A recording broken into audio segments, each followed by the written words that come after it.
চাই নারীরা তো যাদের দ্বারা অত্যাচারিত হচ্ছে তারা শুধু সরকারি যে মানে লোক বা বাইরের কোনো মানুষ দ্বারা বা নিরপেক্ষ একটা মানুষ দ্বারাও তো একটা নারী অত্যাচারিত হতে পারে। সেক্ষেত্রে আপনার মতামত? নিরপেক্ষ তো আমি তো বললাম আইন শৃঙ্খলা বাহিনীকে রাষ্ট্রের জনগণের জানমালের নিরাপত্তা দেবে এবং জনগণের ট্যাক্সের টাকাই তো তার বেতন ভাতা সব কিছু চলছে।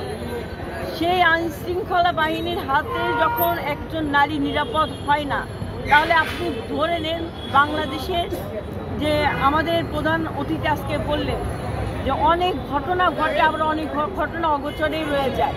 এরকম প্রতিনিয়ত আরও হাজারো ঘটনা যেটা প্রকাশ্যে আসছে না, সেটা অগোচরে রয়ে গিয়েছে। একজন রাজনৈতিক কর্মী হিসেবে আমরা যেমন প্রতিবাদ জানাচ্ছি, একই সাথে আমি আহ্বান করতে চাই বাংলাদেশের সকল জনগণকে যে আমাদের প্রতিরোধ গড়ে তুলতে হবে এবং এক এবং অভিন্ন ঐক্যবদ্ধ হয়ে এই সন্ত্রাসীদের বিরুদ্ধে আমাদের জনমত এবং রাজপথে নেমে এসে অবৈধ সরকারের পতনের মাধ্যমে একটি জনগণের সরকার প্রতিষ্ঠা করার জন্য আমাদের আওয়াজ তুলতে হবে।